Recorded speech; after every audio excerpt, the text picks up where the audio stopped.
Selamat sore, saudara. Setelah sebelumnya memberikan ultimatum akan menyerang pembangkit listrik dan energi milik Iran, kemarin Presiden Amerika Serikat Donald Trump menyebut menunda penyerangan selama 5 hari karena tengah melakukan negosiasi dengan pihak Iran. Lalu apa sebenarnya arti penundaan yang sedang dilakukan Trump ini? Informasi lainnya di Sapa Indonesia Malam, pemerintah sebelumnya memprediksi puncak arus balik libur Idul Fitri akan berlangsung hari ini.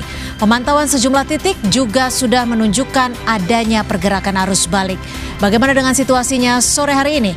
Dua informasi tadi dan informasi lainnya akan menjadi menu utama dalam Sapa Indonesia Malam hari ini bersama saya Cynthia Rompas. Dan saya Audrey Chandra. Kita buka Sapa Indonesia Malam selengkapnya.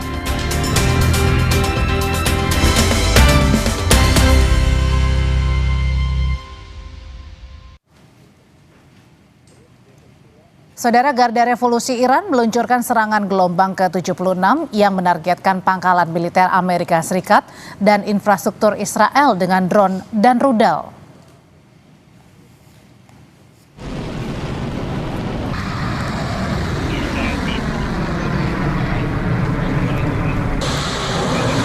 Drone rudal Cam berbahan bakar cair dan rudal Zulfahar berbahan bakar padat dikerahkan dalam gelombang operasi terbaru ini.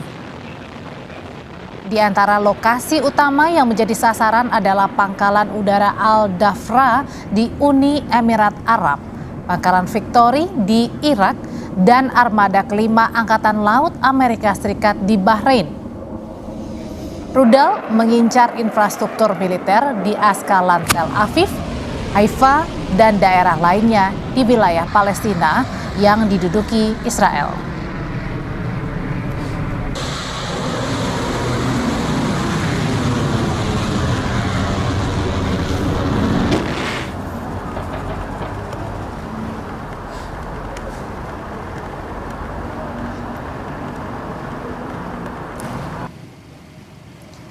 Serangan rudal dengan hulu ledak klaster menghantam wilayah permukiman di Nasser, pinggiran Haifa, Israel.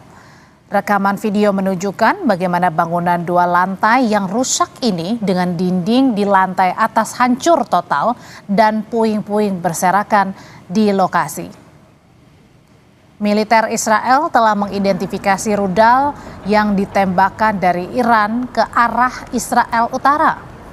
Israel klaim tidak ada korban luka setelah serangan tersebut.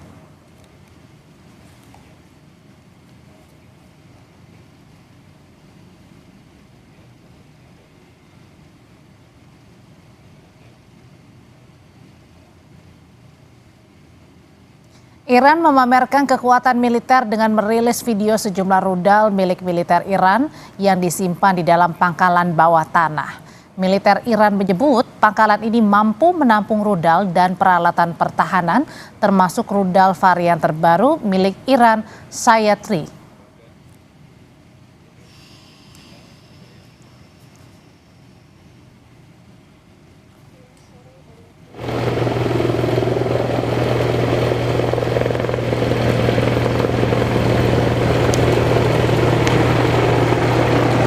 Pasukan Israel melancarkan serangan ke pinggiran selatan Beirut, Lebanon, Senin waktu setempat. Ini adalah serangan pertama terhadap benteng Hizbullah dalam beberapa hari terakhir. Sementara militer Israel mengatakan telah menangkap 2 anggota Hizbullah.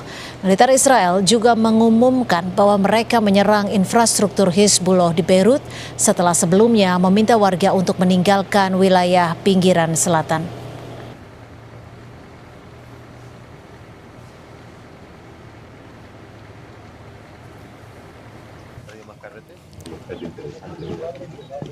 Sementara itu, saudara, warga Baalbek, Lebanon Timur menyerukan tindakan politik setelah serangan udara Israel terus berlanjut di wilayah tersebut, menewaskan beberapa orang dan menghancurkan puluhan rumah.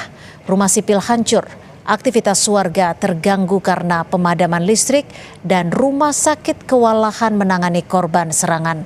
Militer Israel tidak berkomentar tentang serangan Baalbek, tetapi telah berulang kali menyatakan bahwa mereka memperluas operasi militernya di Lebanon. Kementerian Kesehatan Lebanon menyebut konflik terbaru Israel-Hizbullah telah menewaskan 1.000 orang dan melukai lebih dari 2.000 orang. صوبهن كلهن أهلنا. نحن في مدينة بعلبة كله عم خالف. نحن بحاجة بس لقرار سياسي، لا لسنا بحاجة مادية. نحن بحاجة لقرار سياسي توقف هاي السياسيين مع ناسها ومع أهله ومع شعبه، لأنه نحن بالنهاية المنتصرين. نحن لن Kementerian Luar Negeri Iran merilis rekaman yang menunjukkan dugaan serangan Amerika Serikat Israel terhadap sebuah sekolah dasar di Mina bulan lalu yang menyebabkan 175 orang meninggal.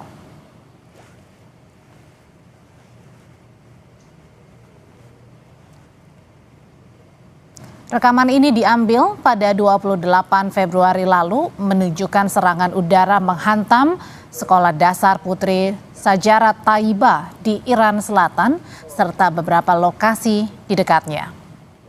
Media Iran melaporkan sekitar 175 orang termasuk anak-anak meninggal akibat serangan. Teheran menyalahkan Amerika Serikat dan Israel atas serangan yang terjadi. Sementara Israel mengatakan pihaknya tak tahu adanya operasi di daerah tersebut. Amerika pun juga membantah menargetkan warga sipil.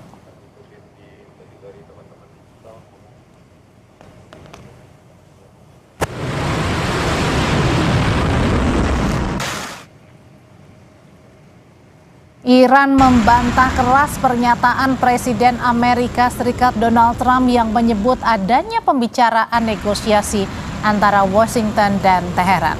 Ketua Parlemen Iran Muhammad Bagher Ghalibaf menjelaskan tidak pernah ada proses negosiasi dengan Amerika Serikat.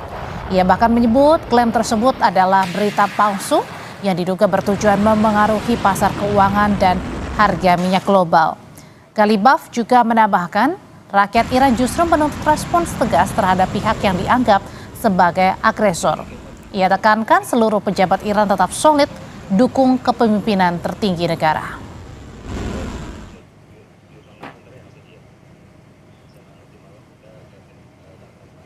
Tidak ada negosiasi yang berjalan dengan Amerika Serikat. Ini adalah berita bohong untuk memanipulasi pasar finansial dan minyak serta keluar dari rawa yang menjebak AS dan Israel, tulisnya di akun media sosial X.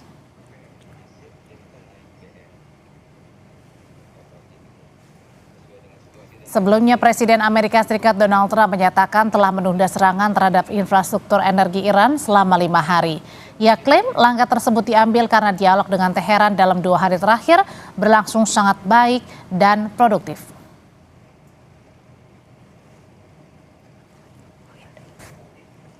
Saya dengan senang hati melaporkan Amerika Serikat dan negara Iran telah selama 2 hari terakhir melakukan pembicaraan yang sangat baik dan produktif terkait penyelesaian lengkap dan total atas permusuhan kita di Timur Tengah, tulis Trump di akun Truth Social miliknya.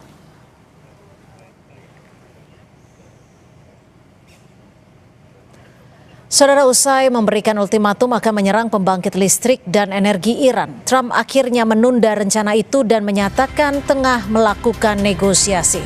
Informasinya akan kami bahas usai jeda. Tetap di Sapa Indonesia Malam.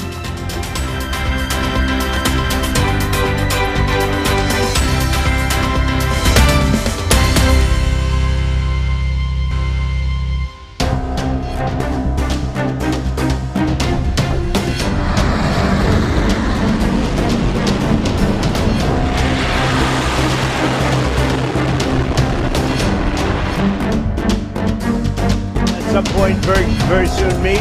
We're doing a 5-day period. We'll see how that goes. And if it goes well, we're going to end up with settling this. Otherwise, we just keep bombing our little hearts out.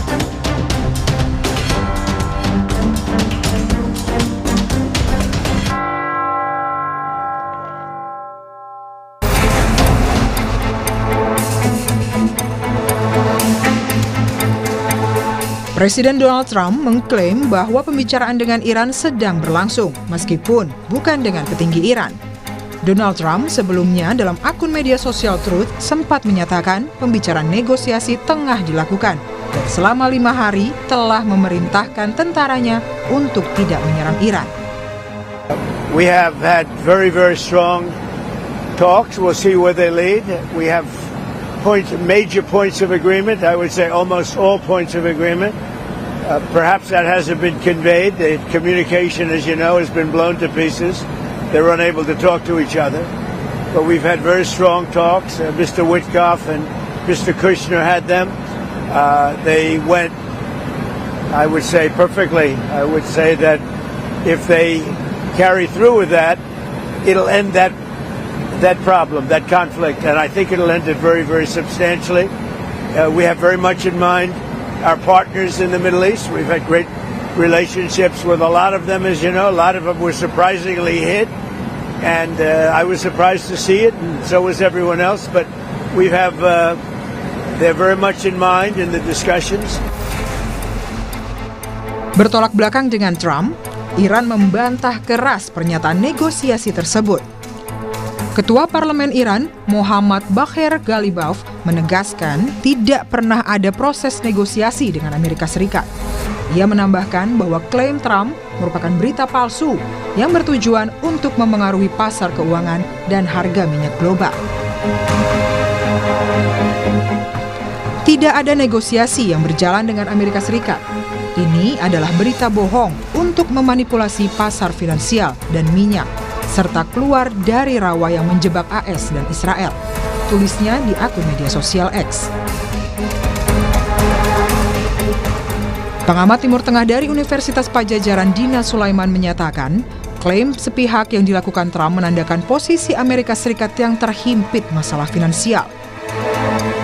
Dengan pernyataan ini, kelihatan ada perubahan, meskipun kemudian akhirnya ketika Iran menjawab bahwa sama sekali tidak ada upaya atau sama sekali tidak ada perundingan, ya ini artinya pasar kemudian bergolak lagi.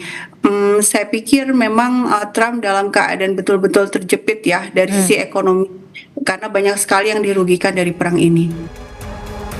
Proses pembicaraan negosiasi rencananya akan berlangsung hingga 5 hari ke depan sejak pertama kali pernyataan dikeluarkan Trump pada 23 Maret kemarin.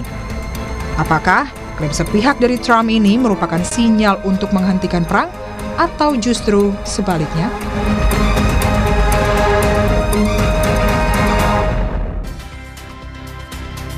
Saudara, untuk membahas penundaan penyerangan yang dilakukan Presiden Amerika Serikat Donald Trump, kita akan membahasnya bersama Abra Talatov selaku Kepala Center of Food, Energy and Sustainable Development INDEF, dan juga sudah ada Dina Prapto Raharja selaku Penasihat Hubungan Internasional Think Tank Independent Energy Policies. Selamat sore Mbak Dina, Mas Abra. Saya ke Mbak Dina terlebih dahulu. Mbak Dina, kalau yang Anda lihat apa yang terjadi saat ini di konflik Timur Tengah, pernyataan Trump yang akhirnya menunda penyerangan ditundanya selama 5 hari, apakah ini pertanda bahwa Amerika Serikat sebenarnya banyak tekanannya, khususnya dalam bidang finansial, atau sebenarnya ini justru merupakan taktik yang sedang dilakukan Amerika Serikat? Kalau saya cenderung melihat ini bagian dari taktik yang dilakukan oleh Amerika Serikat. Bagaimanapun juga Donald Trump termasuk pihak yang merasa bahwa wajah atau saving face itu adalah satu hal yang harus diperjuangkan, karena tagline beliau adalah Make America Great Again. Itu satu. Kedua, bahwa Israel dalam hal ini belum dalam posisi sebenarnya ingin stop.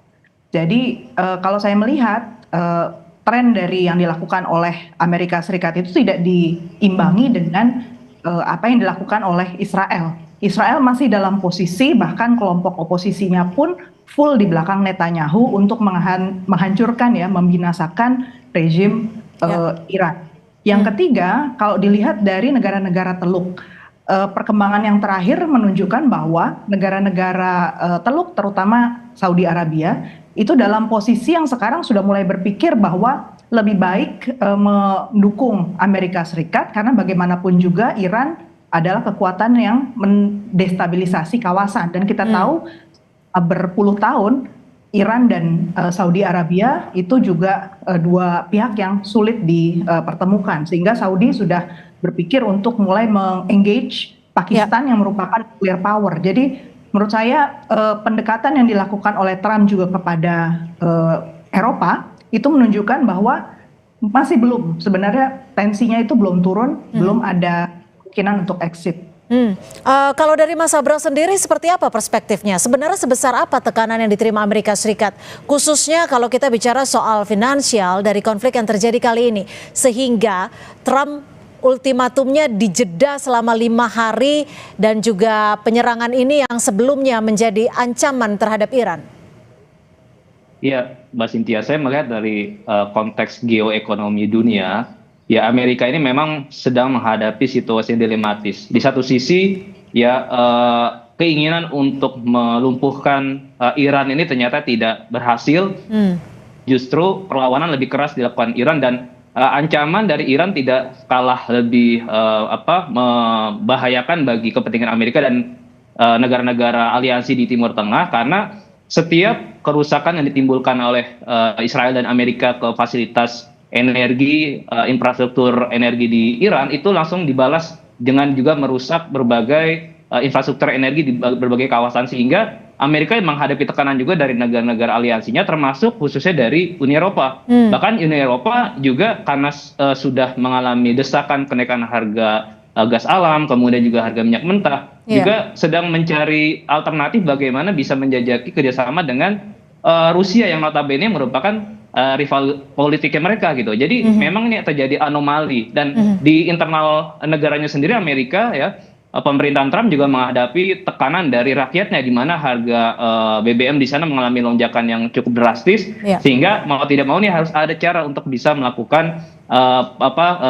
penekanan terhadap harga minyak mentah. Dan yang kedua juga bahkan negara-negara aliansi Amerika lain seperti misalnya India, kemudian Jepang juga ternyata melakukan proses diplomasi terhadap Iran untuk bisa melakukan agar kapal mereka bisa diizinkan untuk melewati Selat Hormuz. Nah ini kan juga menunjukkan bahwa semakin kecil ya kans Amerika mendapatkan dukungan dari berbagai negara yang lain, di mana Trump sendiri ingin mengajak merangkul negara-negara lain untuk juga mengamankan Selat Hormuz. Dan hari ini kita mendengar dari 22 negara NATO ya menyampaikan statement ingin melakukan pengamanan terhadap Selat Hormuz. Tetapi dibalas lagi oleh Iran bahwa Selat Hormuz sebetulnya tidak ditutup, bahkan bagi negara-negara yang mereka anggap sebagai sahabat diperbolehkan. Dan ada yang menarik juga pemerintah Iran sudah mulai mengeluarkan statement mengizinkan kapal untuk melewati Selat Hormuz dengan membayar sekitar $2 juta USD. Nah itu juga saya pikir menjadi salah satu hal yang menarik ya ke depan bagaimana eskalasi geopolitik ini juga sangat berkelindahan juga dengan kepentingan masing-masing negara. Oke, tapi Mbak Dina, kalau Anda melihatnya, ini sebenarnya kan klaim dari Presiden Trump sendiri sudah dilakukan dialog yang sangat produktif. Apakah benar sebenar-benarnya bahwa memang terjadi dialog yang sangat produktif sehingga Trump menunda serangannya? Atau sebenarnya seperti yang Anda sebutkan ini bagian dari taktik, jadi dialog itu sebenarnya tidak ada? Ada dua cara menjawab itu. Pertama, kalau memang akan terjadi dialog, maka ceasefire harusnya mendahului. Ada pengumuman ceasefire atau gencatan senjata. Dan ini kita tidak lihat. Bahkan pada saat yang sama, Amerika Serikat sedang dalam posisi mempersiapkan beberapa military base yang ada di Eropa, termasuk Jerman, kemudian Inggris, kemudian juga mengirim USS Tripoli, yaitu kapal tempur yang untuk assault ya, khusus untuk immediate strike. Yang keras menuju dari Okinawa, dari Jepang menuju ke Laut Arabia. Dan hitungannya menurut saya mungkin estimasinya 5 hari lagi itu berarti akan ada serangan sesuatu di sana. Pun negara-negara Eropa mengklaim bahwa sebenarnya mereka menunggu ada pengumuman ceasefire dulu baru kemudian mengizinkan logistik hub mereka di Eropa itu digunakan oleh Amerika Serikat. Tapi dalam kasus-kasus yang lalu kita nggak pernah bisa menghitung exact waktunya ya, tepat waktunya tuh kapan, karena Amerika Serikat ini di bawah Donald Trump cenderung sangat mendadak gitu ya. Terus yang kedua kita menjawabnya adalah dengan melihat bahwa yang dilakukan oleh Donald Trump itu adalah meninggalkan satu legacy, satu peninggalan yang menciptakan rasa distrust pada sistem internasional manapun. Perhatikan narasi yang dibuat oleh Amerika Serikat dan juga oleh Israel. Misalnya Israel ya, Perdana Menteri yang ex-Perdana Menteri dia sudah bicara bahwa yang dilakukan oleh Israel itu sebenarnya untuk membantu negara-negara Eropa menghadapi satu rezim yang sangat berbahaya bagi Eropa. Jadi nggak masuk akal kalau Eropa itu tidak membantu mereka, dan reaksinya jelas. Jadi saya berbeda pendapat sedikit dengan yang tadi disampaikan Mas Abra. Yang harus kita hadapi nih ya, sekarang situasi yang sudah berubah, di mana hukum internasional, cara-cara kita melindungi kepentingan internasional sesuai pakem-pakem itu sekarang lagi hilang. Dan karena posisi itu kita bisa lihat misalnya Arab Saudi kemudian memilih untuk bahkan bersiaga lebih lagi berhadapan dengan Iran, mempersiapkan dengan senjata nuklir. Kemudian Jerman juga dalam posisi sedang memikirkan untuk menghidupkan kekuatan nuklir juga di antara mereka. Jadi yang kita hadapi justru reaksi jangka pendek dari para politisi yang sangat berbahaya untuk membuat perang ini menjadi lebih luas, menjadi perang regional atau bahkan perang dunia. Jadi kita harus antisipasi.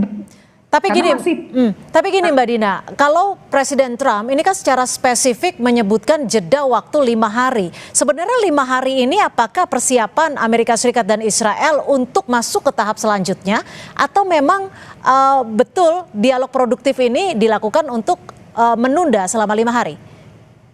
Saya kira tidak ada dialog ya dengan pihak Iran, karena pihak Iran sudah menunjukkan mereka itu walaupun terjadi desentralisasi pengambilan keputusan, posisi mereka nothing to lose, dan itu diakui juga oleh negara-negara Teluk yang lain, bahwa kalaupun kita negara-negara Teluk itu membantu Amerika Serikat, risiko terbesarnya adalah mereka harus all out juga, berhadapan dengan risiko kerusakan yang lebih besar karena Iran nothing to lose.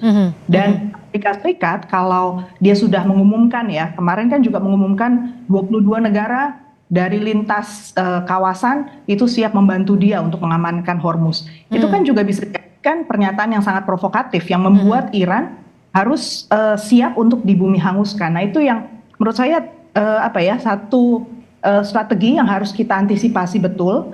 Jangan sampai di 5 hari itu memang ternyata sesuatu yang sangat buruk terjadi dan kita nggak siap. Mas Abra, kalau dari catatan Anda, harga minyak dunia hari ini apakah masih di atas 100 US dollar per barel atau sudah menurun setelah Trump mengklaim sudah melakukan negosiasi dengan Iran?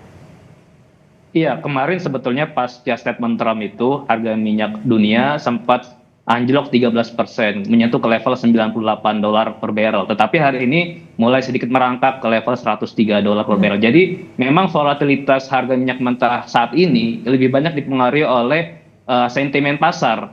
Bagaimana melihat pergerakan dinamika dari eskalasi konflik tersebut. Jadi bukan dipengaruhi oleh fundamental antara supply dengan demand, tapi lebih ke psikologis pasar. Oleh karena itu memang kita Indonesia memang harus juga memitigasi berbagai kemungkinan dari mulai skenario moderat sampai skenario yang terburuk ketika nanti harga minyak mentah melambung tinggi. Dan kita juga harus berpegang terhadap statement dari Korps Garda Revolusi Iran yang menyampaikan ada intensi untuk bisa mendorong harga minyak dunia ke level 200 dolar per barrel. Karena kita lihat tadi kan eskalasinya semakin membesar, ada keterlibatan berbagai negara ingin masuk ke wilayah Timur Tengah, itu tidak boleh disepelekan. Nah, sekarang masing-masing negara sedang berlomba-lomba untuk bisa memenuhi kebutuhan energi di negara masing-masing dengan melakukan kerjasama secara bilateral, dan termasuk tadi melakukan lobby langsung kepada Iran untuk agar kapal mereka diizinkan. Dan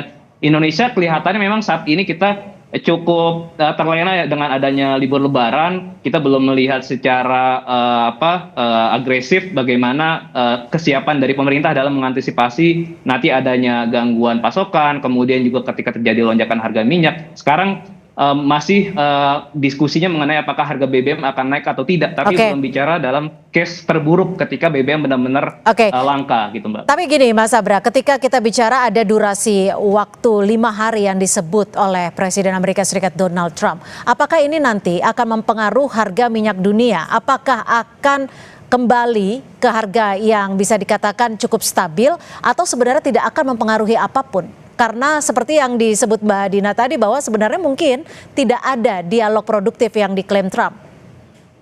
Ya, meskipun Trump mengklaim telah melakukan negosiasi, tetapi kan faktanya hari demi hari kita melihat serangan baik dari Israel ke Iran maupun dari Iran ke Israel maupun ke Tel Aviv kita saksikan masih terjadi. Artinya kan sebetulnya perang terbukanya masih berlangsung, dan oleh karena itu ya kita tidak bisa memegang statement hanya satu pihak dari sisi Amerika Serikat sendiri. Dan resiko lonjakan harga minyak mentah itu masih tetap terjadi, dan dalam 4 minggu terakhir ini ya harga minyak di level puncaknya baru di level $116, Mbak. Belum lebih dari 120. Padahal pemerintah juga sudah melakukan simulasi ya, ketika nanti harga minyak mentah termasuk nilai tukar rupiah nanti tertekan, itu defisit fiskal kita akan bisa tembus ke level lebih dari 4% terhadap PDB. Artinya memang kita berkejaran dengan waktu nih, Mbak. Untuk pertama memitigasi resiko lonjakan harga dengan kemampuan kita untuk memenuhi kebutuhan dari negara-negara lain, termasuk dari sisi hilirnya saya pikir penting untuk melakukan pengendalian konsumsi BBM. Sekarang kan sudah ada wacana pemerintah ingin menerapkan WFH lagi, Mbak, 1 hari dalam 1 minggu. Nah, saya pikir itu saja tidak cukup.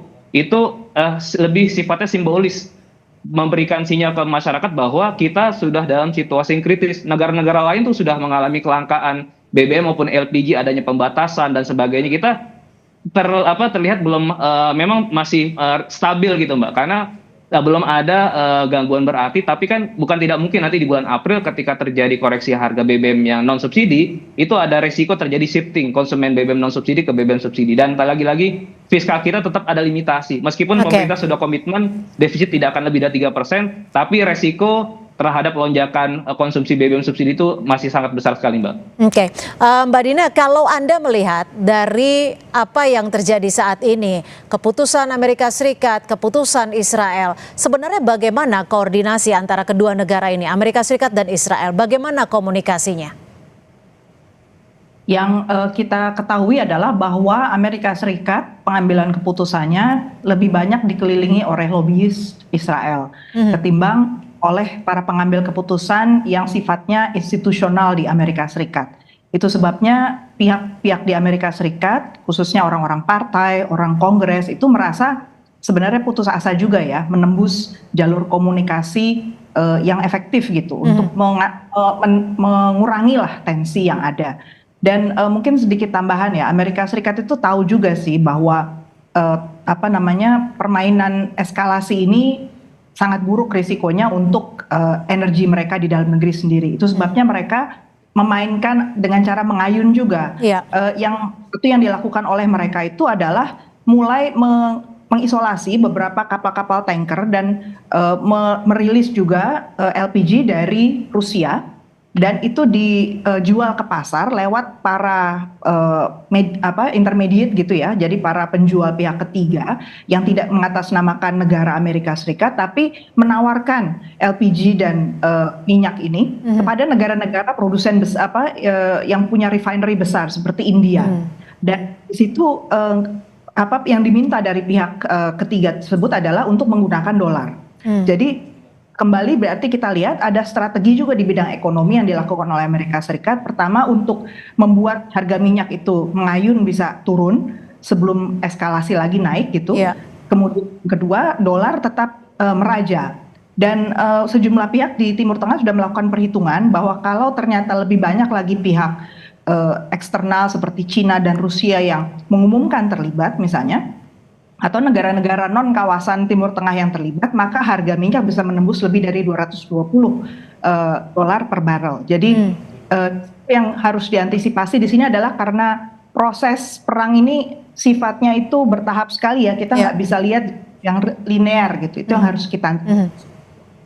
Tapi antara Amerika Serikat dan juga Israel, apakah masih memiliki visi dan juga agenda serangan yang sama di antara kedua negara ini, Amerika Serikat dan Israel?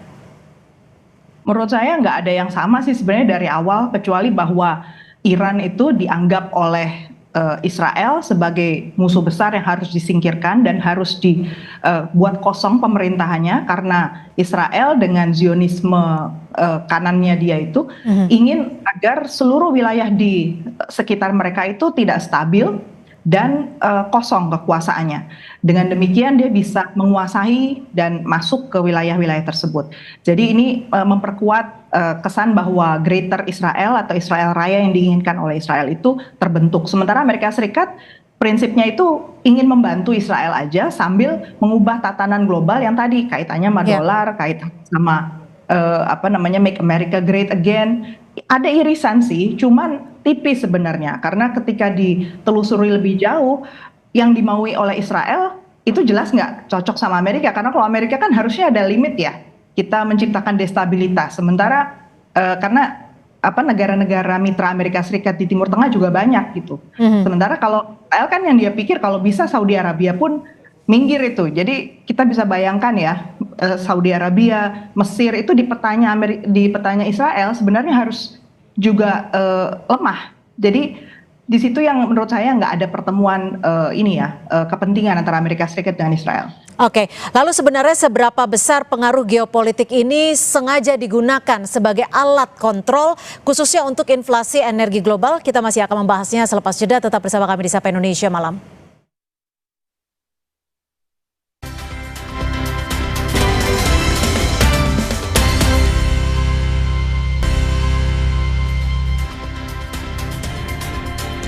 Setelah memberikan ultimatum 48 jam untuk membuka Selat Hormuz dan akan melakukan penyerangan terhadap pembangkit listrik Iran, akhirnya Presiden Donald Trump menyebut akan menunda penyerangan selama 5 hari karena telah melakukan negosiasi yang sangat produktif dengan pihak Iran. Itu adalah klaim dari Donald Trump. Tapi kita juga akan membahasnya. Saya ke Mas Abra. Mas Abra, sebenarnya pengaruh geopolitik ini akan berpengaruh seberapa besar sih ketika kita bicara soal inflasi energi global?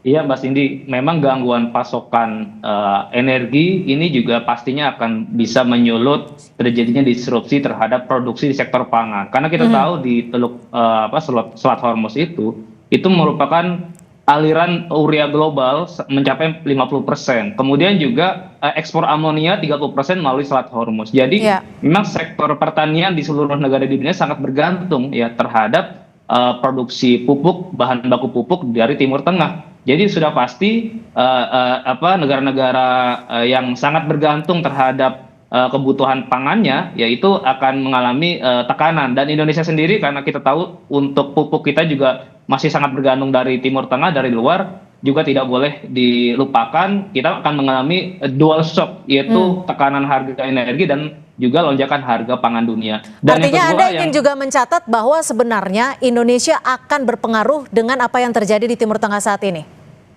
Ya sudah pasti, dari sisi harga energi saja nanti ketika terjadi kenaikan harga BBM non subsidi saja, itu nanti transmisinya terhadap biaya distribusi logistik, kemudian juga biaya di industri manufaktur. Dan kedua, di sektor pangan karena terjadi kenaikan input produksi yaitu pupuk, sudah pasti juga para petani kita akan menghadapi tekanan. Artinya nanti pada akhirnya biaya produksi meningkat, harga jual dan inflasi akan terjadi. Dan kita perlu berkaca di tahun 2022 ketika perang Rusia-Ukraina, waktu itu selisih antara harga ACP dengan realisasi itu hanya 54%. Waktu itu asumsi ACP kita $63, realisasinya $97. Itu saja inflasi kita sudah mencapai 5,5%. Yang lebih buruk lagi pengalaman tahun 2005, Mbak. Mungkin ini bisa menjadi salah satu benchmark kita buat situasi sekarang. Karena tahun 2005 itu harga minyak mentah antara asumsi dengan realisasi selisihnya sampai 125%.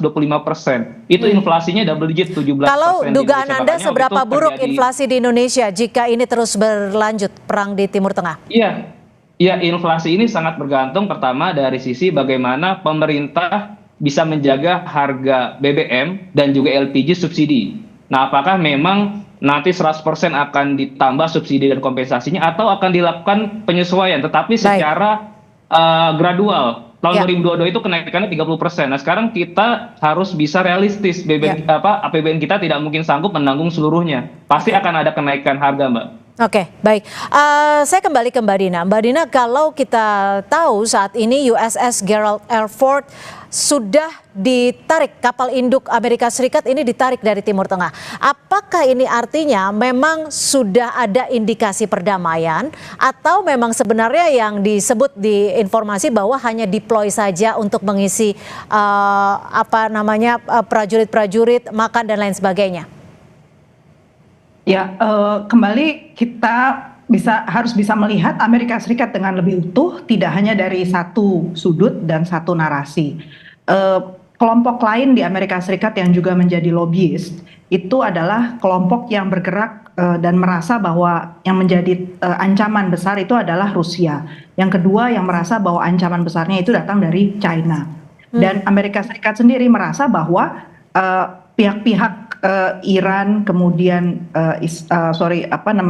Cina, kemudian Rusia ini masing-masing punya kontribusi untuk membuat Amerika Serikat mengalami deindustrialisasi, mengalami dedolarisasi. Sehingga kalau diperhatikan rentetan kejadian sesaat sesudah Donald Trump menjadi presiden, kita bisa lihat dia mencoba berbagai macam cara untuk melakukan disrupsi. Disrupsi ini dijadikan tagline-nya dia ya, kampanye utamanya dia. Daripada kita lewat proses negosiasi, kita ciptakan deal yang sifatnya memecah kerjasama kawasan yang di luar dari mekanisme PBB, karena harapannya adalah Amerika Serikat bisa menawarkan sesuatu yang mengubah aturan main. Misalnya dengan Selat Hormuz ini. Selat Hormuz ini dia juga nggak nyangka bahwa ternyata Iran itu komunikasinya lebih intens juga dengan pihak China, dan China memilih untuk kalaupun membantu nggak banyak bicara gitu kan. Karena selama ini dengan mengunci Hormuz, kemudian berpikirnya Amerika Serikat si China yang akan kena, tapi ternyata China nggak masalah. Dan China selama ini sudah menguasai bukan hanya jalur energi fosil, batu bara dia punya yang ekstra, kemudian LPG dan gas dan juga minyak, itu dia juga punya jalur alternatif. Dia udah punya kerjasama darat juga dengan Rusia. Jadi kalau Mbak Dina, maaf saya potong, kalau dari pandangan Anda, dari perspektif Anda, dibandingkan Amerika Serikat, Israel dan juga Iran, fleksibilitas diplomatiknya mana yang lebih unggul istilahnya? Dan juga komunikasi dengan negara-negara lain tentunya. Yang masih bisa diajak bicara tentu Amerika Serikat. Kalau Israel itu udah all out, pokoknya agenda dia harus jalan. Dan dengan agenda bahwa di bulan Mei itu mereka ada pemilu, dan pemilu itu sudah mencanangkan Netanyahu kembali lagi running sebagai Perdana Menteri, pimpinan, sebagai Perdana Menteri juga. Jadi bisa dibayangkan dong, ini menit-menit terakhir untuk menunjukkan bahwa cara yang dipilih oleh Israel adalah cara yang memenangkan agenda Israel. Sementara kalau Amerika Serikat menurut saya masih banyak kemungkinan ya, dia juga mencoba tadi mencari celah yang lebih menguntungkan daripada all out hanya untuk satu agenda, karena agenda dia juga ada beberapa yang lain. Baik, terima kasih Mbak Dina Praptora Harjo dan juga Mas Abra Talatov sudah berbagi perspektif di Sapa Indonesia Malam. Terima kasih, selamat malam dan salam sehat selalu. Saudara, informasi lainnya masih akan kami sajikan selepas jeda. Di antaranya Sekjen NATO ungkap 22 negara telah bergabung untuk keamanan Hormuz. Informasinya usai jeda.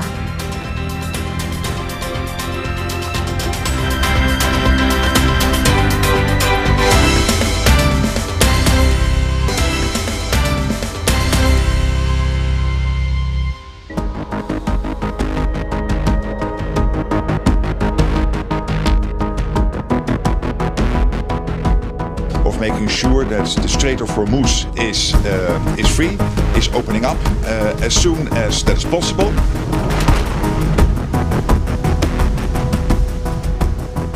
That will be opened very soon, if this will. He and the Ayatollah, whoever the Ayatollah is, whoever the next Ayatollah is.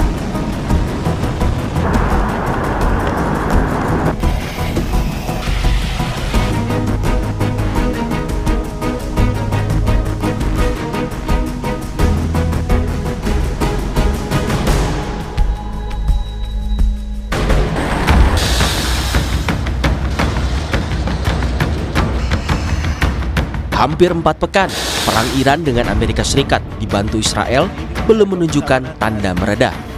Seperti masih jauh dari titik akhir, ketiga negara gencar saling balas serangan. Beragam ancaman terlontar, seolah mengukuhkan diri sebagai pemenang.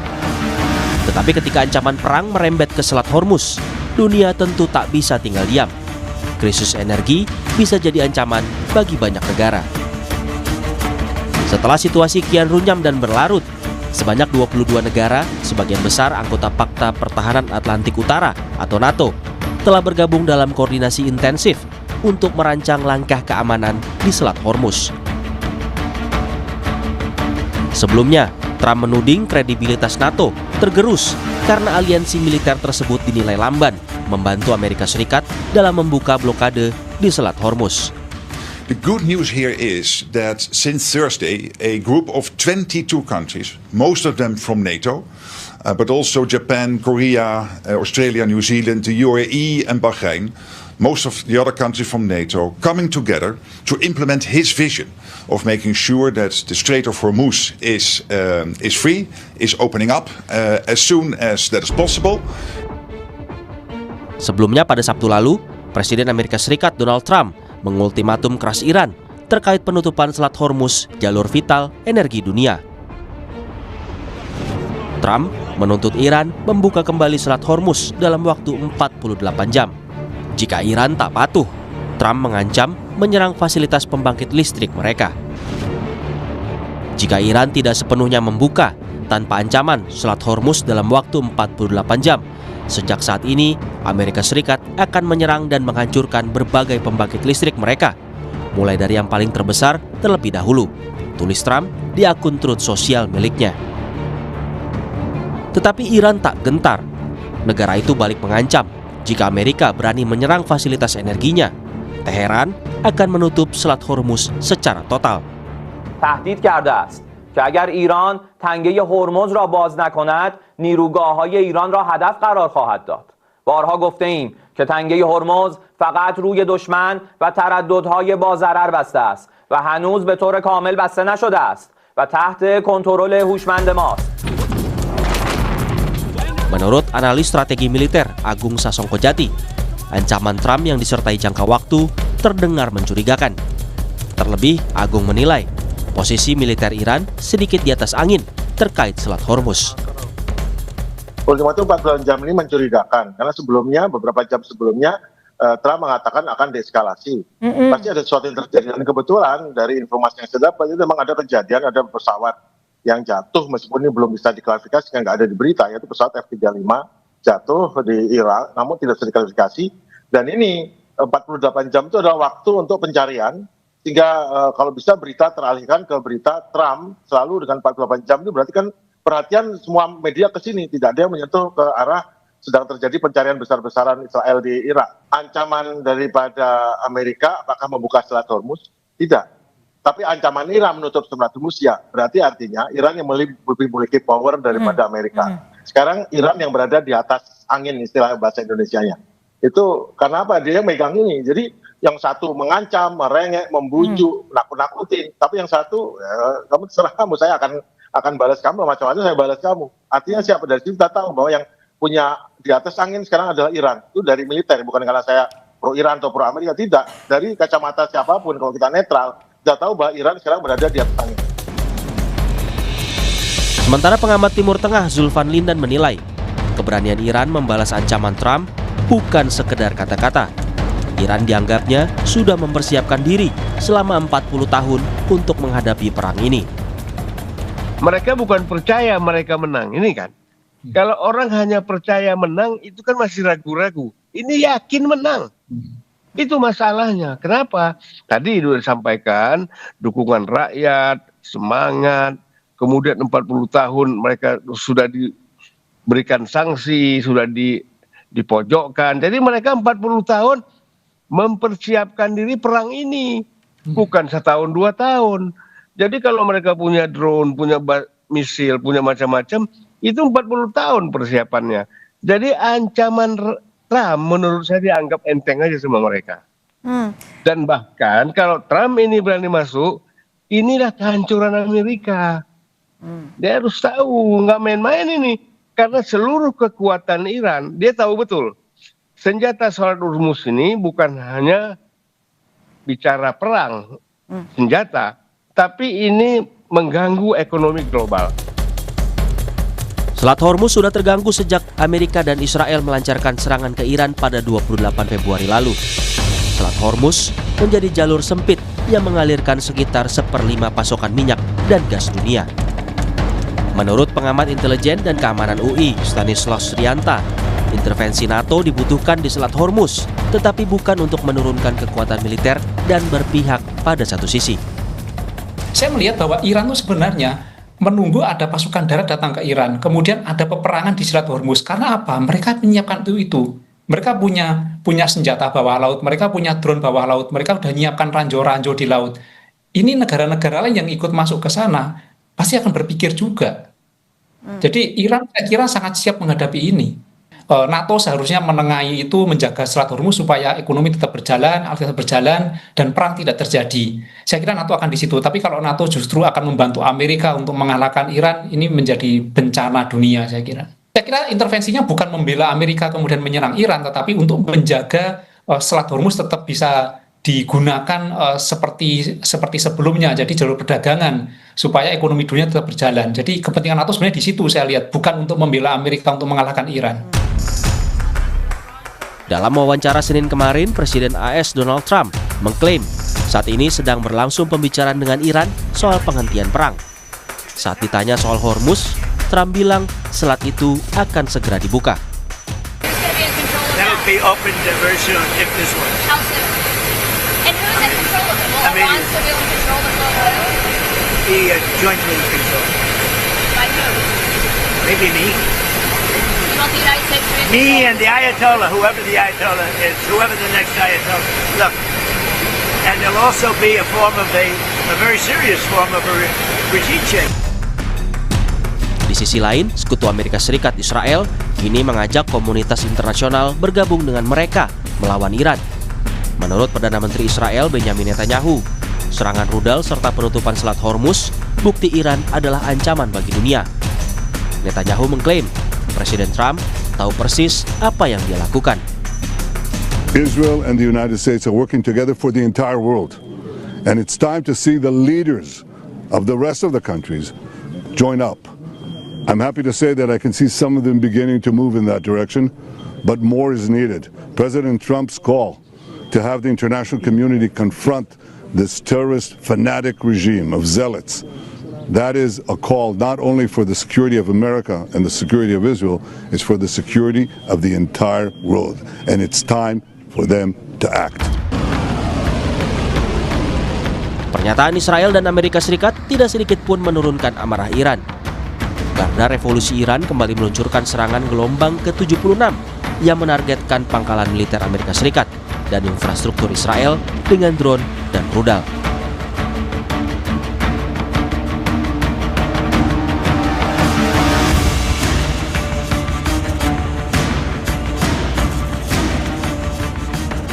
Saudara, menghadapi puncak arus balik, rekayasa lalu lintas one way nasional kembali diberlakukan. One way nasional bakal berlaku mulai dari kilometer 414 gerbang tol Kalikangkung, Jawa Tengah. Informasi selengkapnya usai jeda.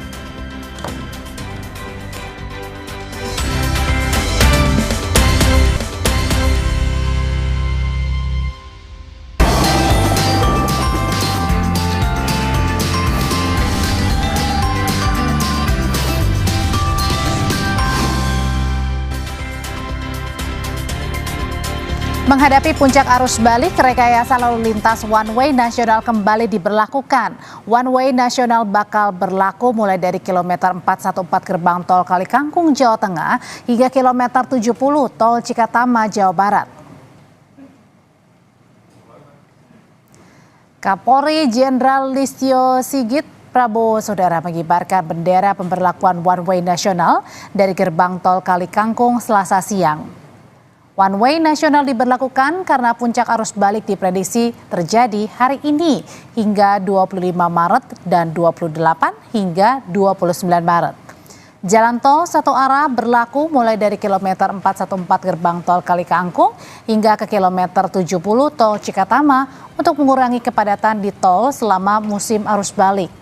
Kapolri mengingatkan para pengendara untuk dapat memanfaatkan fasilitas rest area semaksimal mungkin agar tidak lelah dalam perjalanan panjang untuk kembali ke rumah masing-masing. Apakah itu fasilitas yang di rest area, apakah itu fasilitas yang ada di pos pelayanan maupun pos terpadu, sehingga yang kecapean tentunya kita harapkan untuk bisa beristirahat dan jangan memaksakan diri. Sementara untuk one way nasional sendiri kita laksanakan dari mulai kilometer 414 Kali Kangkung sampai dengan kilometer 70 Cikatama. Kondisi arus lalu lintas di Jalan Raya Ciawi Tasikmalaya siang tadi terpantau padat merayap. Antrean kendaraan mengular mencapai lebih dari 5 km dari Jalan Raya Ciawi Tasikmalaya hingga kawasan Lingkar Gentong. Kepadatan dipicu banyaknya aktivitas warga yang melakukan mudik lokal dan berwisata di daerah Garut juga Tasikmalaya.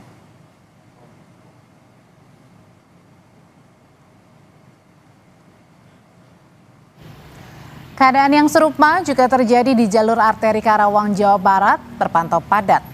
Jalur dari Jawa Tengah dipenuhi kendaraan pemudik yang kembali ke arah Jakarta. Peningkatan jumlah kendaraan menuju Jakarta pun juga sudah dirasakan sejak Selasa pagi. Hingga sore, kepadatan lalu lintas belum terurai. Jalur arteri semakin padat setelah rekayasa lalu lintas one way atau satu arah di tol Trans Jawa sehingga membuat kendaraan dari Jakarta juga menggunakan jalur arteri.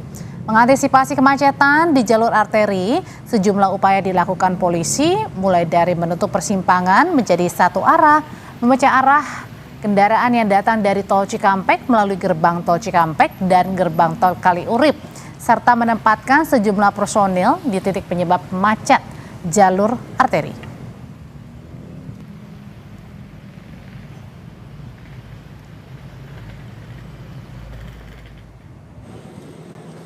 Gelombang arus mudik dari Kalimantan masih terjadi di Pelabuhan Nusantara Kota Parepare, Sulawesi Selatan.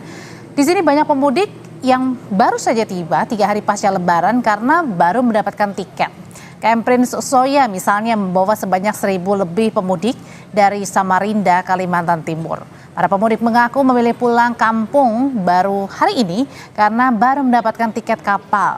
Gelombang pemudik diprediksi masih terjadi hingga 2 pekan mendatang. Sementara arus balik dari Pelabuhan Nusantara Kota Parepare ke Kalimantan dan Malaysia diprediksi bakal terjadi pada tanggal 25 Maret 2026. Data di Posko Mudik Laut Lebaran 2026 tercatat sudah ada 28.000 penumpang tiba di Pelabuhan Parepare selama arus mudik Lebaran.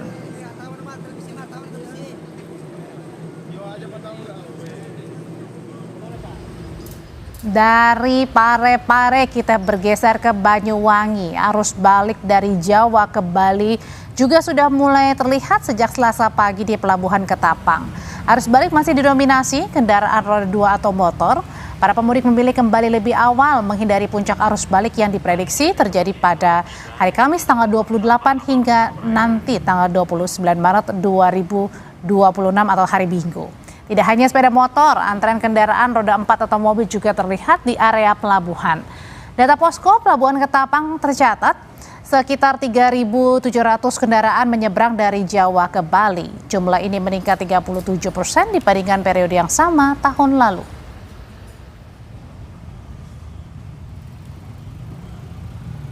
Ya karena belum ramai sehingga ya nggak terlalu macet. Gitu. Aktivitas apa di Bali-nya, Pak? Kalau di Bali ya dagang. Kita lihat bagaimana kondisi paling baru di Pelabuhan Bakauheni. Telah bergabung jurnalis Kompas TV Zevania Situmeang dan juru kamera Adini Anissa serta pilot drone Denny Yosua dan Andika Pratama. Sementara ada juga di Denpasar, Bali, jurnalis Kompas TV Desi Indah Lestari dan juru kamera Kadek Santosa. Kita ke terdekat dulu dari Jakarta, ada di Pelabuhan Bakauheni Lampung dengan Zevania. Puncak arus balik ini sudah begitu terasa malam hari ini di Bakauheni, Zevania?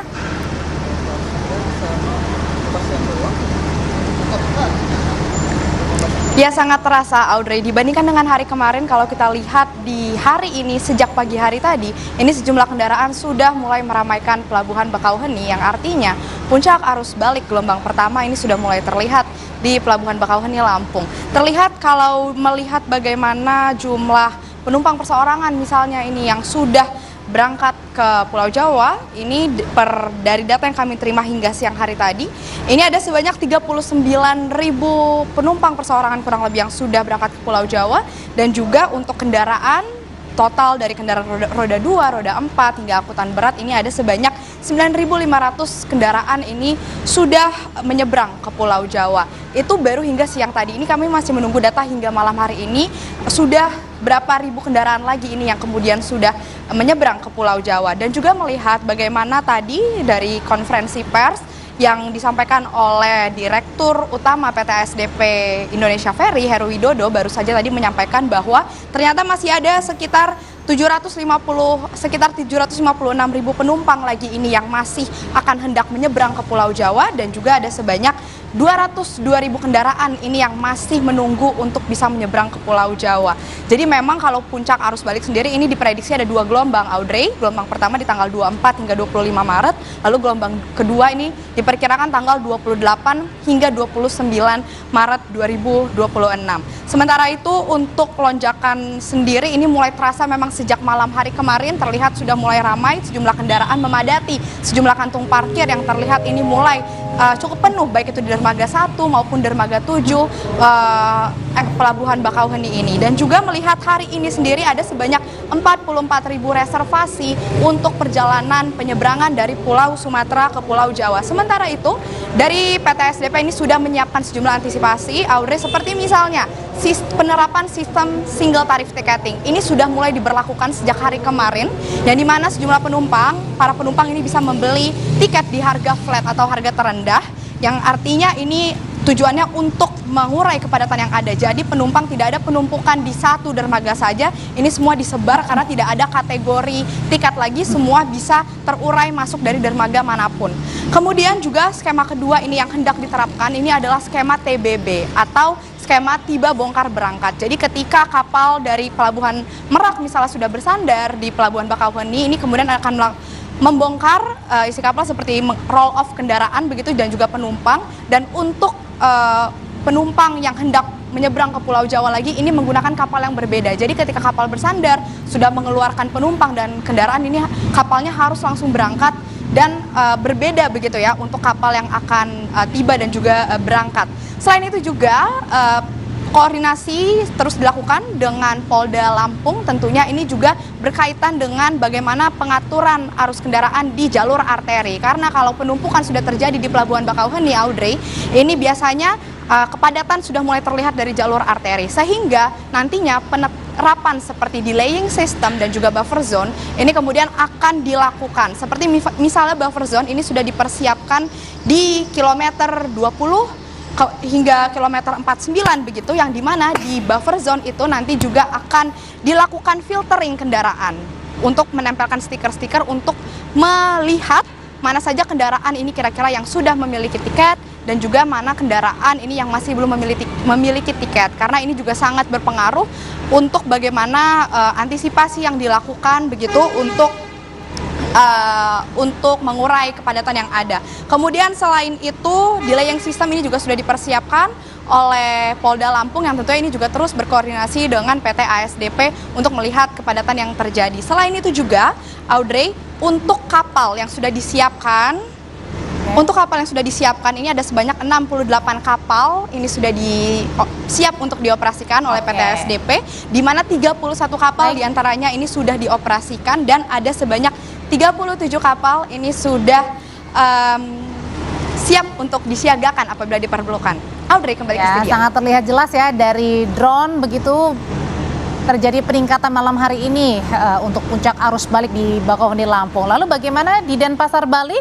Selengkapnya kita sapa ada jurnalis Kompas TV Desi Indah Lestari. Kalau di Bakauheni, Pelabuhan Bakauheni tepatnya Desi, di situ sudah terasa sekali puncak arus baliknya. Bagaimana dengan situasi libur Lebaran dan arus balik dari Bandara Ngurah Rai Bali?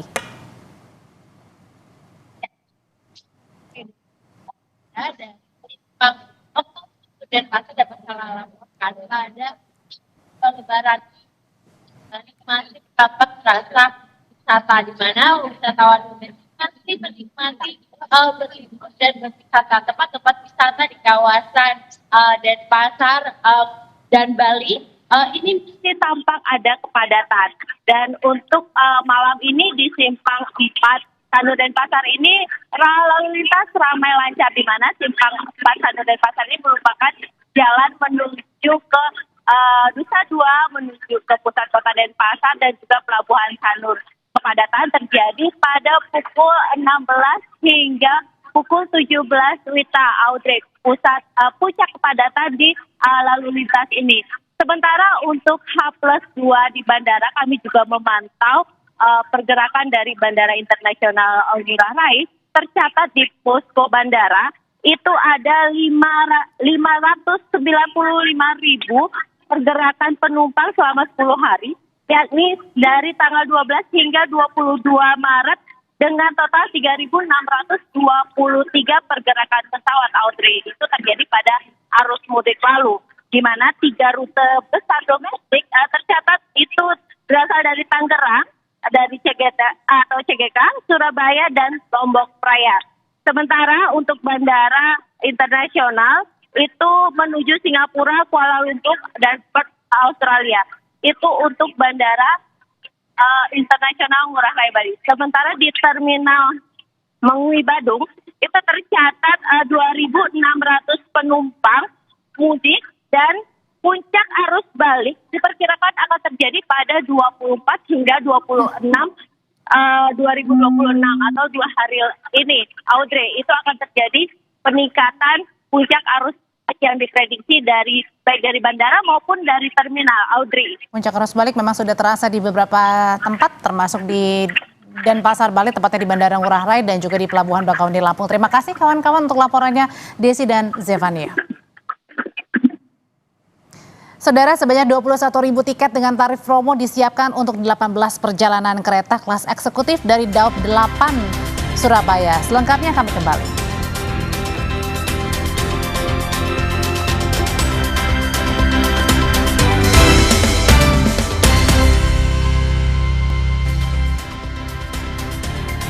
Sekarang saatnya kita lihat arus balik lebaran PT KAI Daob 8 Surabaya memberikan promo tarif spesial bertajuk Tabuh Berkah Hari Raya. Ada sebanyak 21.000 tiket dengan tarif promo disiapkan untuk 18 perjalanan kereta kelas eksekutif.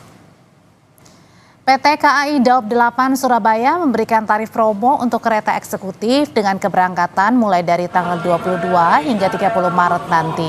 Tiket promo dialokasikan pada 18 perjalanan kereta api kelas eksekutif dengan tujuan utama Semarang dan Yogyakarta. Program promo berlaku untuk keberangkatan dari sejumlah stasiun di wilayah Daob 8 Surabaya, di antaranya dari stasiun Surabaya Pasar Turi dan stasiun Surabaya Gubeng, serta dari stasiun Malang.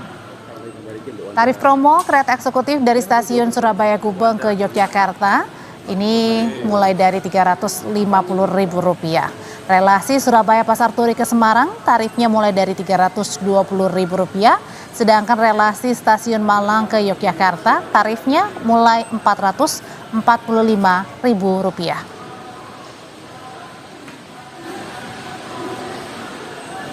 Promo tarif spesial ini kami hadirkan untuk memberikan layanan kereta api yang terjangkau, nyaman, dan berkualitas bagi para penumpang kereta api, khususnya yang hendak berliburan pada masa mudik atau masa lebaran tahun ini.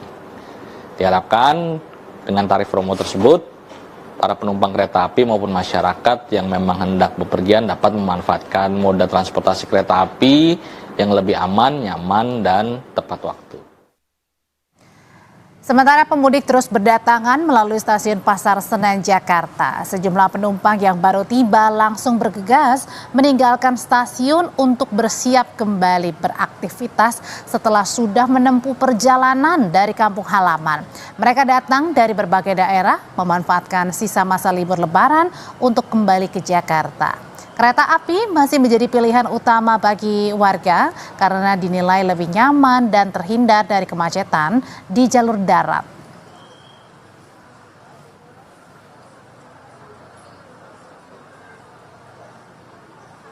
Ibu ini baru nyampe ke Jakarta habis pulang mudik atau gimana? Iya, habis pulang mudik. Dari mana nih, Bu? Dari Kutoarjo. Oh, oke. Kenapa Ibu milih pulangnya di hari ini? Karena memang udah jadwal kerja besok atau gimana? Karena anak besok udah kerja. Iya. Kemarin mudiknya juga pakai kereta api juga? Pakai kereta. Tapi selama perjalanan tadi lancar, gak ada kendala? Alhamdulillah lancar. Kenapa Bu memilih kereta api untuk mudik dan pulang ke sini? Enak, gak macet. Akibat tingginya volume kendaraan yang ada di Puncak Bogor hingga Selasa sore, petugas Satlantas Polres Bogor masih memberlakukan sistem one way arah Jakarta secara situasional. Sistem one way diterapkan untuk mengurai kepadatan kendaraan yang ada di Puncak Bogor. Mengingat besok aktivitas sebagian perkantoran dan pemerintahan sudah kembali normal.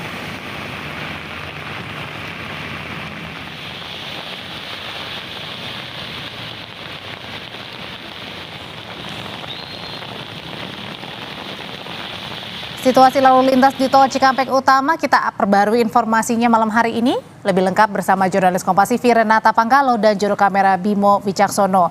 Renata, ini kan Korlantas Polri memprediksi bahwa hari ini merupakan puncak arus balik gelombang pertama. Apakah puncak arus balik sudah terasa di Tol Cikampek?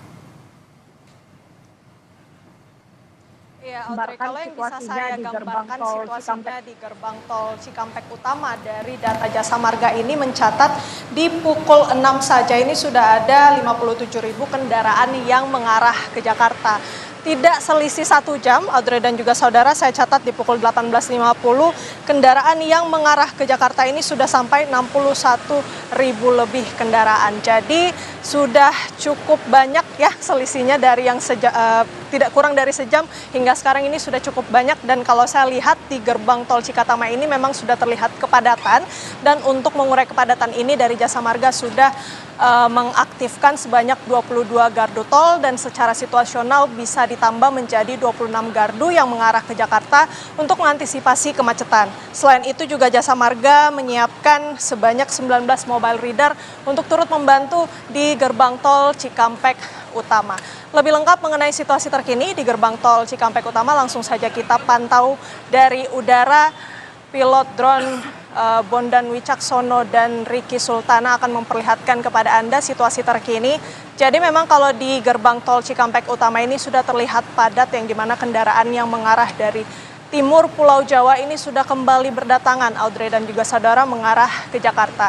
Kalau prediksi dari Jasa Marga sendiri untuk puncak arus balik pertama atau gelombang pertama yang jatuh di tanggal 24 Maret ini memang akan diprediksi akan ada 120.000 kendaraan yang melintas di gerbang tol Cikampek Utama mengarah ke Jakarta. Selain itu juga untuk mengurai kepadatan dari kepolisian juga sudah melakukan rekayasa lalu lintas. Seperti yang kita ketahui, one way nasional sudah diberlakukan sejak pukul 2 siang tadi, yang dimana one way nasional ini dimulai dari kilometer 414 gerbang tol Kalikangkung hingga kilometer 70 tol Jakarta Cikampek. Selain itu juga dilanjutkan dengan kontraflow dari kilometer 70 hingga kilometer 47 tol Jakarta Cikampek.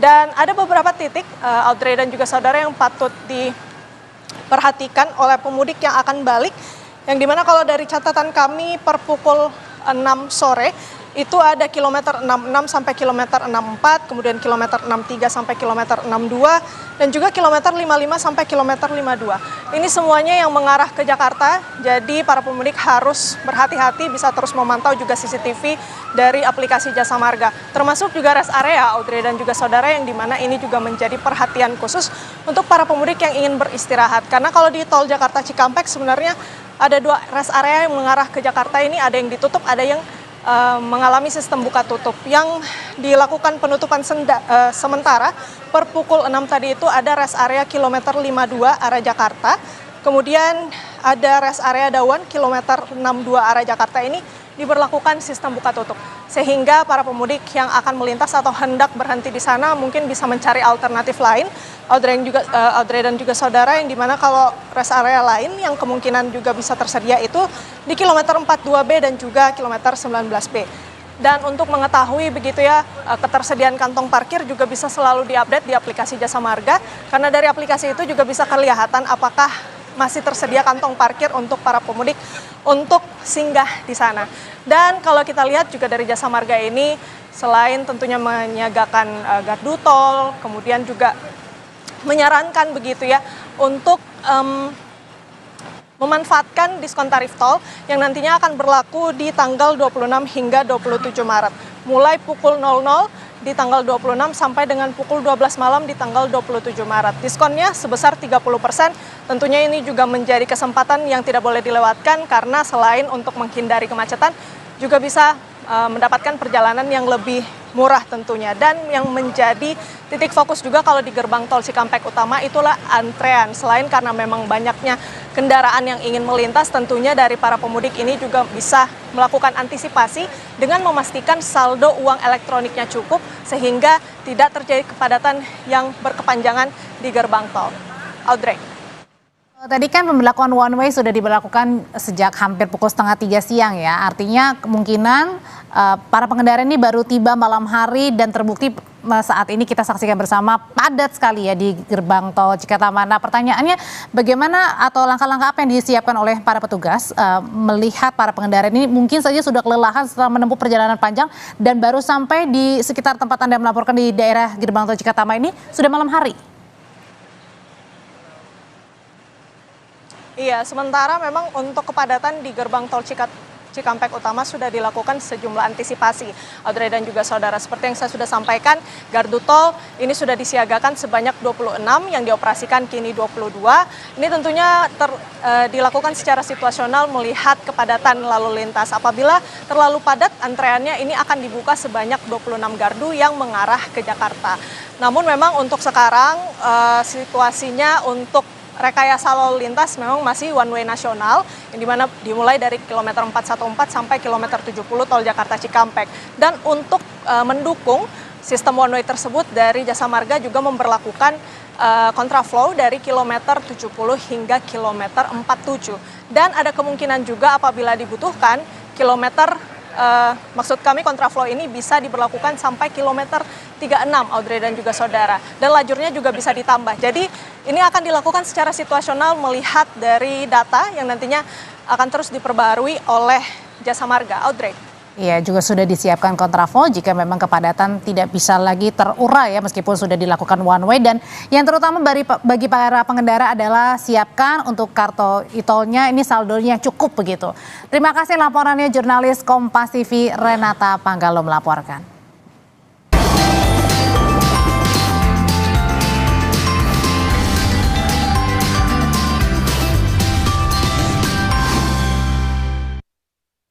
Masa libur Lebaran hampir usai. Sebelum kembali ke kota asal, biasanya pemudik atau wisatawan ramai-ramai menyerbu pusat oleh-oleh seperti di kawasan Kota Bandung, Jawa Barat.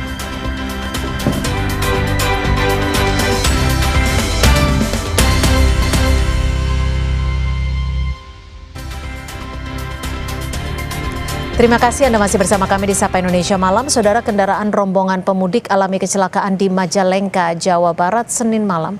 6 orang meninggal dunia dan belasan lainnya terluka.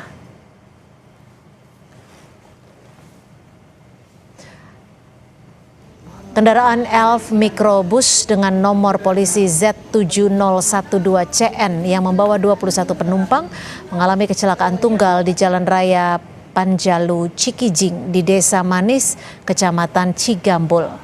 Menurut korban selamat, rombongan hendak mudik ke Karawang. Sebelum kecelakaan, sopir mobil sempat ditegur agar tidak melaju kencang. Namun beberapa saat kemudian mobil terguling masuk ke parit. 9 korban luka masih dalam perawatan di Rumah Sakit Cideres, Majalengka.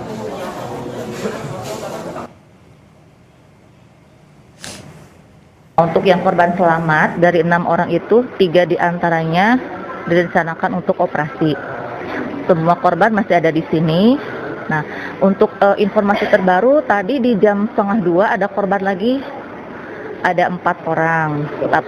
Ya betul. Tapi dari 4 orang tersebut 1 orang tidak bersedia untuk diperiksa karena merasa kondisinya baik-baik saja.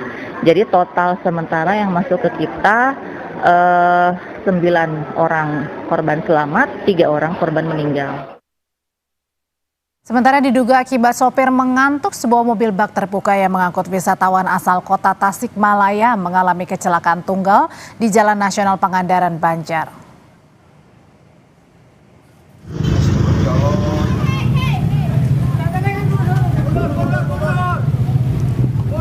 kecelakaan, 18 penumpang luka-luka dan 1 orang meninggal dunia di Rumah Sakit Pandega Pangandaran.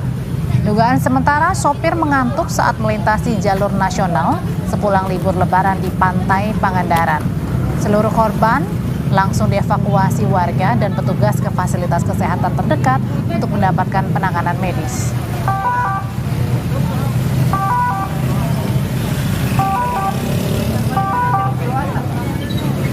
Tempatnya di Jalan Nasional menuju arah Pangandaran dan Banjar.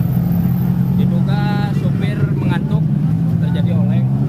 Perkirakan korban mengalami luka-luka dan ada yang kritis. Korban orang Tasikmalaya. Ratusan mobil pemudik dan wisatawan salah jalan saat berniat masuk gerbang tol Purwomartani, Sleman, Yogyakarta. Mereka kesasar karena ikut petunjuk aplikasi peta atau Google Maps.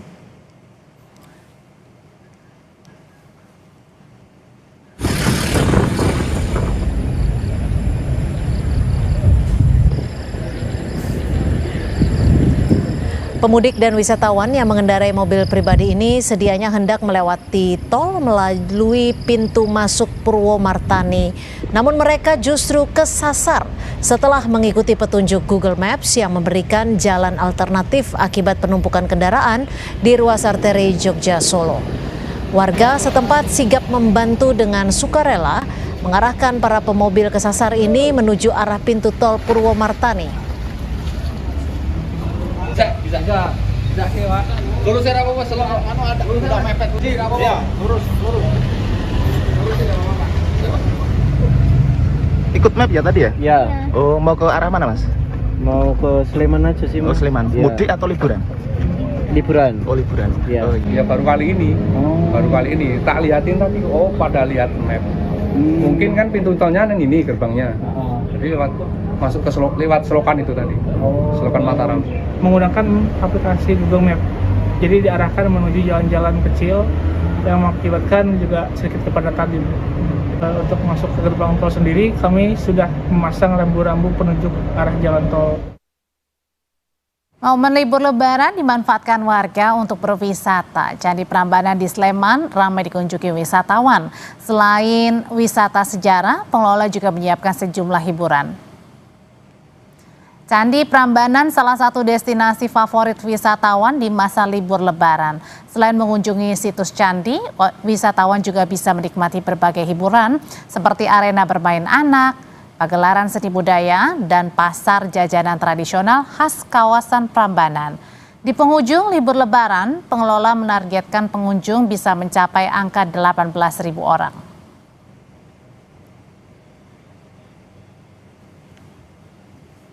Baru pertama kali. Terus? Bagus banget. Apalagi cuacanya cerah kayak gini, jadi keren banget sih kalau foto. Kalau jadi kemarin itu kita tembus di 14.000 sampai dengan tutup, gitu. Jadi kita optimis hari ini ya 18.000 lah. Sementara di Bali, kunjungan wisata ke Taman Safari dan Marine Safari di masa libur lebaran meningkat 20% dibandingkan hari biasanya.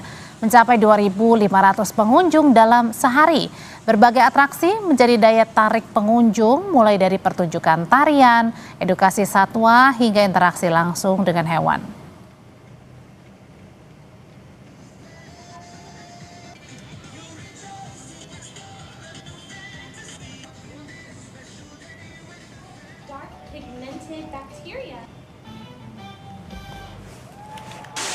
Banyak ada kegiatan, jadi kamu datang di sini, it's become an experience.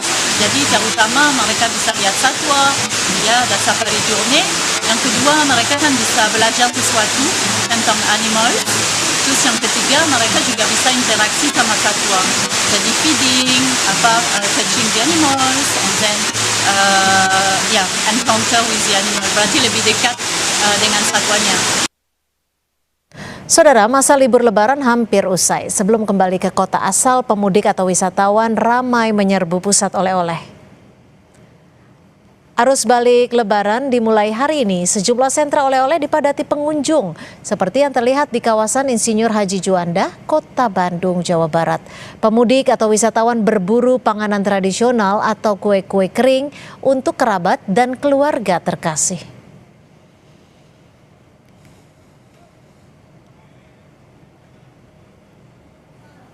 Penting banget, itu oleh-oleh itu salah satu bentuk kasih sayang lah ya untuk orang-orang terkasih di kota saya. Ya dimanapun lah kalau pergi pasti menyempatkan untuk beli oleh-oleh.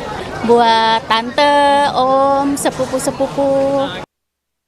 Bagi yang mungkin tak mudik, hanya di Jakarta saja ada Taman Mini Indonesia Indah, saudara, yang menyuguhkan berbagai macam hiburan untuk mengisi waktu libur Lebaran Anda. Salah satunya dengan permainan tradisional. Pengunjung dari berbagai usia bisa mencoba langsung berbagai macam permainan tradisional, mulai dari damba 10 batu, enggrang, bakyak hingga lompat karet secara gratis. Berikut ini laporan jurnalis Kompas TV Nanda Aprilia dan juru kamera Hafiz.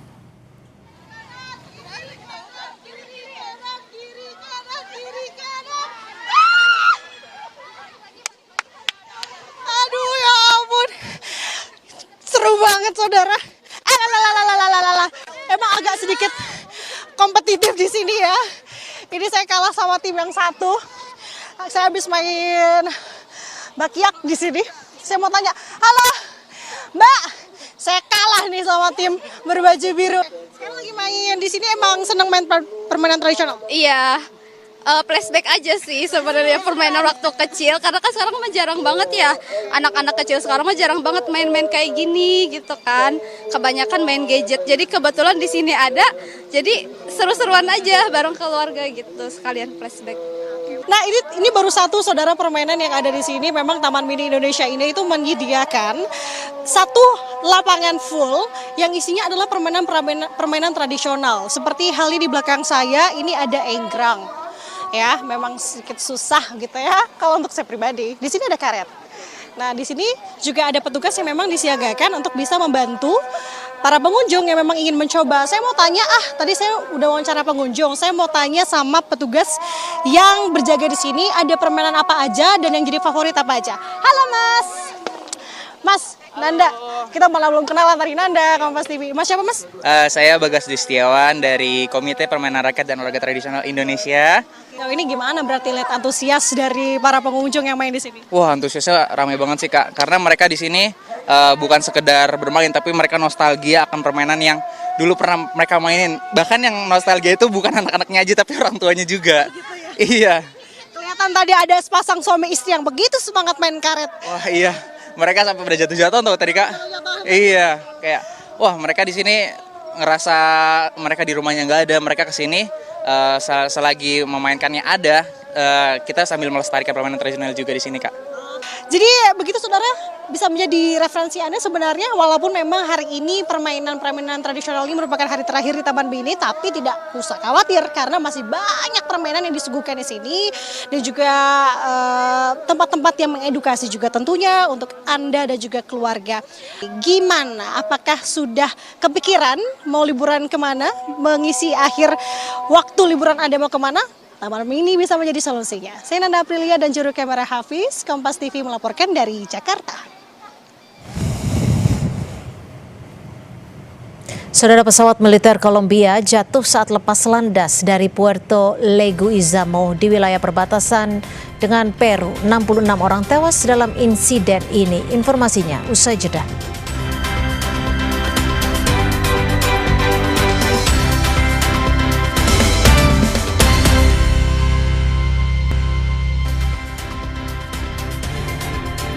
Pelatih Timnas John Hartman menyatakan para pemain Timnas sangat antusias menyambut laga FIFA Series lawan Saint Kitts dan Nevis Jumat mendatang. Hartman menyebut para pemain Timnas hanya memiliki waktu persiapan singkat.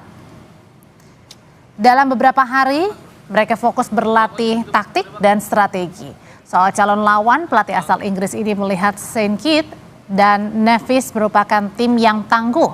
Mereka kuat, cepat dan sering memainkan serangan langsung ke depan, sehingga Timnas harus mewaspadai serangan balik dari Saint Kitts dan Nevis.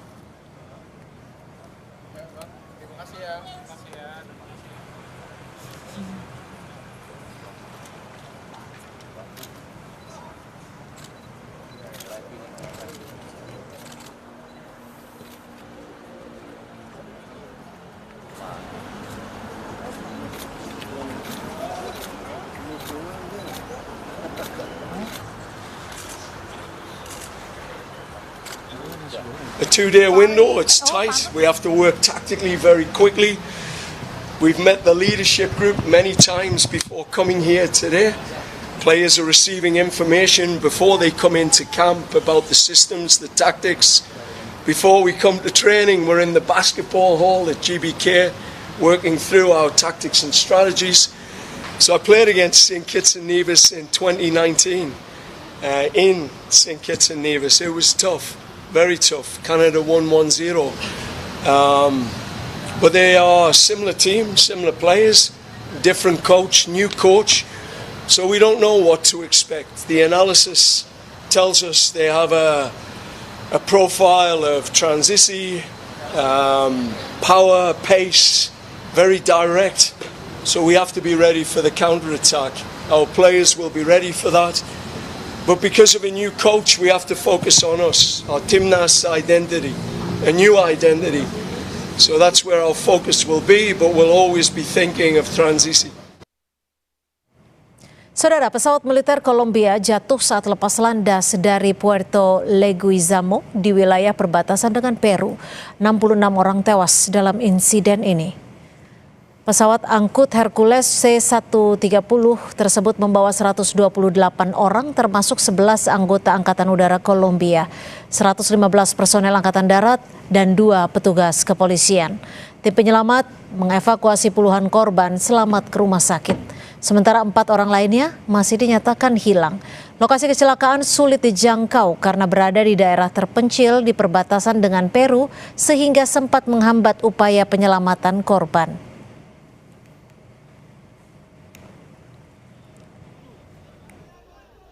Como consecuencia de este trágico accidente, 66 de nuestros militares fallecieron, quienes están en proceso de identificación, de los cuales 6 integrantes de la Fuerza Aeroespacial Colombiana, 58 integrantes del Ejército Nacional y 2 integrantes de la Policía Nacional.